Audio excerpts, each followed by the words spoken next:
Всем привет! Salut à toutes et à tous! Et bienvenue dans cette série de cours où nous allons apprendre l'emploi des prépositions va, na avec l'accusatif et le prépositionnel. Dans le cours précédent, je vous ai expliqué l'emploi de la préposition va suivi du prépositionnel. Dans ce cours, dans le cours d'aujourd'hui, je vais vous expliquer dans quel cas en russe il faut employer la préposition na suivie du prépositionnel. Si vous n'avez pas encore regardé ce cours, je vous conseille de le faire parce que comme ça, ce sera plus clair pour vous. Ça, c'est le deuxième cours de cette série et dans le troisième, le dernier cours de cette série, je vais vous expliquer pourquoi en russe, après les prépositions va et na, on peut employer à la fois l'accusatif et le prépositionnel. Et après, vous serez des pros des prépositions de va et na. C'était le résumé de l'emploi de la préposition va. Si vous avez regardé le cours précédent, je pense que ça vous a un peu rafraîchi la mémoire. Et maintenant, c'est le temps de tourner la page et de passer à la préposition na. Alors, c'est bon, c'est fait. Quand emploie-t-on en russe la préposition na? La traduction mot à mot de la préposition na en français, c'est sur. On emploie la préposition na quand quelque chose se trouve à la surface de quelque chose, sur quelque chose. Ce qui est très important, il ne faut pas avoir de limitation, par exemple de clôture, de mur.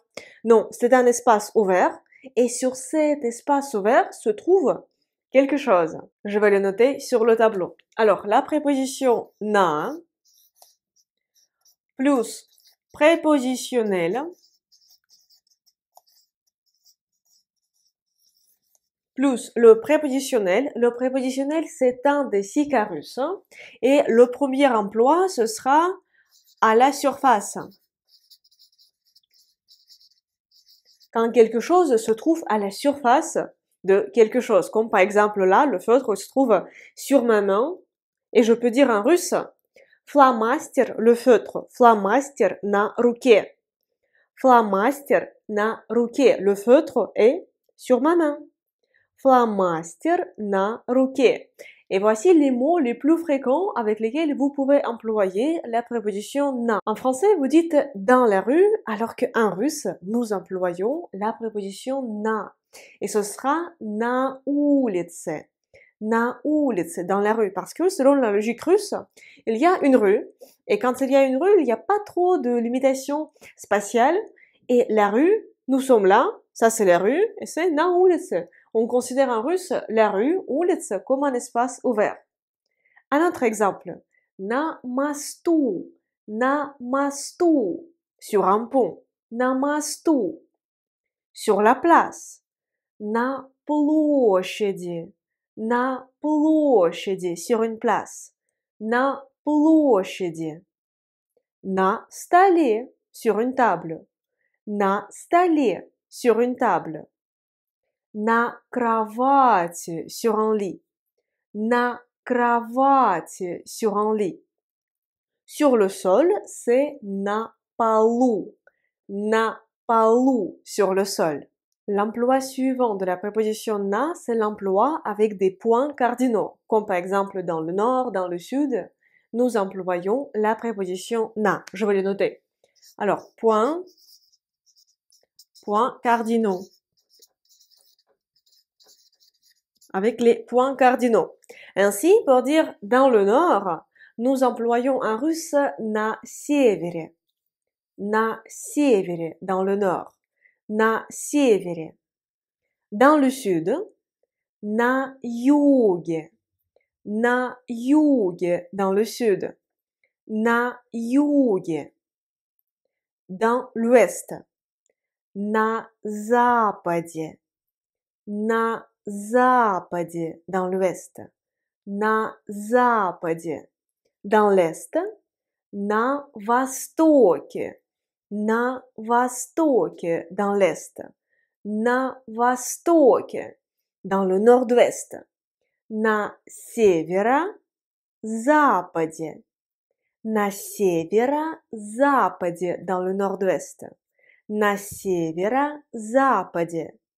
Dans le sud-est, на юго-востоке, на юго-востоке, En russe, avec les points cardinaux, nous employons la préposition na et soyez attentifs parce qu'en français, on dit dans, alors qu'en russe, c'est na qui est l'équivalent de sur. Le troisième emploi de la préposition na, c'est l'emploi avec les noms de montagnes et avec les noms de régions montagneuses.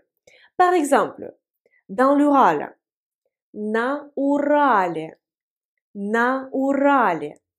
Na Urale, décrit à la fois le mont de l'Ural et également la région autour de ce mont. Na Urale, dans l'Altaï. Na Altaï, na Altaï, na Altaï, dans le Caucase, quand on parle des montagnes et de la région. Na Kafkazie, na Kafkazie, na Kafkazie. Cependant, la préposition na est employée avec les noms de montagnes et de régions montagneuses quand ces noms sont au singulier. Si ces noms-là s'emploient qu'au pluriel, on va employer la préposition va. Et c'est notamment le cas des montagnes françaises. Même en français, vous dites les Alpes, c'est au pluriel. En russe, on va dire va Alpach avec la préposition va. Va Alpach. Les Pyrénées, même en français, c'est au pluriel. Et ce sera va Pyrénéer. Va Pyrénéer dans les Pyrénées. Va Pyrénéer. Nous employons la préposition va quand les noms de montagnes ou de régions montagneuses sont mis au pluriel, alors que quand c'est au singulier, nous employons la préposition na. Et d'ailleurs, j'ai oublié de le noter sur le tableau, ce que je vais faire maintenant. Alors, l'autre emploi, c'est avec les montagnes. Avec les montagnes. L'emploi suivant de la préposition na, c'est avec les noms d'îles et de presqu'îles. Île, presqu'île. Je vais le noter tout de suite pour ne rien oublier. Alors, je vais noter île. Île. Par exemple, en Corse, na Corsiche, na Corsiche, na Corsiche, aux Philippines, na Filipinach, na Filipinach, aux Philippines, na Filipinach, au Cuba, na Cube, na Cube. D'ailleurs, pour dire sur une île, on dit également na острове, sur une île, na острове, на острове, sur une île. Pour dire sur une presqu'île, nous employons également la préposition na полуострове. Une des rares exceptions, c'est la Crimée, parce que pour dire dans la Crimée, en russe, nous employons la préposition va. Et on dit va Крыму, va Крыму.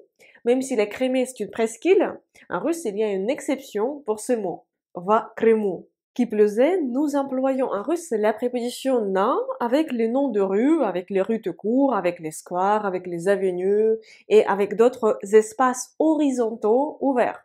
Par exemple, dans la rue, na улице. Na улице. Vous voyez, c'est ça la logique. Na улице. Avec le mot avenue, ce sera na проспекте. На проспекте. Sur les Champs-Élysées. На Елисейских полях. На Елисейских полях. Sur les Champs-Élysées. На Елисейских полях. Sur la place rouge. На Красной площади. На Красной площади. Et sur une place de cour, c'est на площади. На площади. Pendant que j'y pense, je vais le noter. Je vais dire rue, etc. Comme ça, vous allez comprendre. Et d'ailleurs, nous employons également en russe la préposition na avec le mot étage. Pour dire par exemple sur une étage, nous allons employer na étagé. Na étagé. Et le fait intéressant, en France, on compte les étages à partir de 0. Parce que l'étage qui est près du sol, c'est le rez-de-chaussée et ensuite l'étage au-dessus, c'est le premier étage. En russe, c'est pas du tout le cas. Parce que le rez-de-chaussée pour les Russes, c'est déjà le premier étage. Et ainsi, le premier étage. En France, en Russie, c'est déjà le deuxième étage. Soyez prudents si vous venez en Russie et on vous donne une adresse, il ne faut pas confondre les étages. L'emploi suivant de la préposition na, c'est avec les mots tels que cours, leçon, faculté, la fac, par exemple, comme la fac à l'université. Je vais noter ici cours. Cours. Par exemple, au cours de russe, на уроке русского. On peut ajouter русского языка, de la langue russe. На уроке русского языка. На уроке русского языка. Au cours de la langue russe. Également à la faculté de la langue russe. На факультете русского языка. На факультете русского языка. À la faculté de la langue russe. На факультете русского языка. Pour dire en russe que vous êtes en troisième année d'études supérieures, il faudra employer на третьем курсе, avec le mot course. На третьем курсе, ça signifie à la troisième année d'études supérieures. На третьем курсе. L'emploi suivant de la préposition на, c'est l'emploi avec les moyens de transport. Je veux dire voiture. Voiture. Avec S à la fin.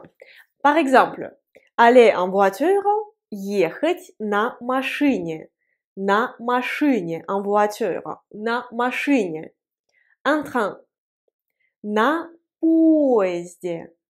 На поезде, un train. На поезде. À vélo. На велосипеде. На велосипеде. À vélo. На велосипеде. À ski. На лыжах. На лыжах. À ski. На лыжах. Sur un bateau. На лодке. На лодке. En bus. На автобусе.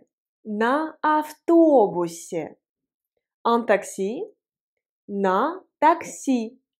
На такси. Mais également, en russe, vous pouvez rencontrer les moyens de transport avec la préposition в. Par exemple, on peut dire на автобусе et в автобусе. Quelle est la différence? Vous allez dire я еду на автобусе, je vais en bus, я еду на автобусе. Et également, я еду в автобусе, я еду в автобусе. La différence est la suivante. На автобусе, vous signalez uniquement le moyen de transport que vous utilisez. Alors que я еду в автобусе, vous parlez plutôt de l'intérieur du bus, ce qui se passe à l'intérieur d'un véhicule. Par exemple, в автобусе жарко, dans un bus, il fait chaud. В автобусе жарко. C'est impossible de dire cette phrase avec la préposition на. En outre, il faut employer en russe la préposition на quand il s'agit de différents événements. Je vais le noter événement et ensuite je vous explique. Alors, événement. Événement. Par exemple, à une manifestation. На митинге. На митинге. À une manifestation. На митинге. À l'opéra. На опере. На опере. À l'opéra. На опере. Au ballet. На балете. На балете. Au spectacle. На спектакле. На спектакле. À une exposition. На выставке. На выставке. À une exposition. На выставке. À une leçon. На уроке. На уроке. На уроке. À un concert. На концерте. На концерте. À un concert. Cependant, soyez prudents parce que avec le mot opéra, nous pouvons employer à la fois les prépositions в et na. La préposition na désigne opéra en tant qu'un spectacle, une représentation qu'on peut voir, alors que la préposition v désigne le bâtiment de l'opéra. Ainsi, je peux dire, à l'opéra Garnier, il y a un beau plafond. В опере Гарнье красивый потолок. В опере Гарнье красивый потолок. В опере Гарнье красивый потолок. À l'opéra Garnier, il y a un beau plafond. La préposition na avec le mot opéra. Na opere, ça signifie que j'ai vu un opéra en tant que spectacle, alors que v opere désigne quelque chose qui se trouve à l'intérieur du bâtiment de l'opéra. Il y a également une exception à cette règle et en russe on dit v teatre, v teatre. Pourquoi on dit v teatre? À mon avis, comme en Russie il fait un peu plus frais qu'en France, les premiers théâtres, ils étaient non pas sous le ciel ouvert, mais déjà ils étaient dans des bâtiments. C'est pour ça qu'on dit v teatre. В театре. Il faut également mémoriser qu'en russe on dit на почте à la poste, на почте, на заводе à l'usine, на заводе, на фабрике à une fabrique, на фабрике, на вокзале à la gare, на вокзале. Dans le cours suivant, je vous expliquerai pourquoi on peut employer après les prépositions v, na deux cas différents. L'accusatif et le prépositionnel. Si vous souhaitez commencer à apprendre le russe ou améliorer votre niveau actuel, je vous invite à rejoindre les cours quotidiens de russe. C'est mon programme personnel d'apprentissage de russe en continu. Une nouvelle session commence chaque premier du mois et également dans le cadre des cours quotidiens de russe, vous pouvez bénéficier de mes cours particuliers par visio. Vous trouverez plus d'informations dans la description de cette vidéo. Et pour bien mémoriser ce que vous avez appris aujourd'hui, je vous propose d'écrire dans les commentaires de cette vidéo soit les cas quand il faut employer en russe la préposition na, soit des exemples, c'est-à-dire les cas, vous pouvez dire avec quelque chose qui se trouve à la surface, avec les points cardinaux, etc. Ou des exemples concrets, comme par exemple na почте à la poste, na вокзале. Merci beaucoup d'avoir regardé ce cours, j'espère qu'il vous a plu. Si c'est le cas, mettez s'il vous plaît les pouces en l'air. C'est très important pour moi et pour les algorithmes de YouTube. Mettez-les maintenant s'il vous plaît pendant que vous y pensez. Merci beaucoup, спасибо большое. Abonnez-vous à ma chaîne YouTube si ce n'est pas encore fait et suivez-moi sur mes réseaux sociaux parce que j'y publie tous les jours du contenu sur le russe et sur la Russie. J'espère vous retrouver très bientôt dans une prochaine leçon de russe sur ma chaîne YouTube, sur mes réseaux sociaux ou peut-être dans mon école de russe en ligne. Le lien est dans la description. Et pour l'instant, je vous dis до свидания. Au revoir.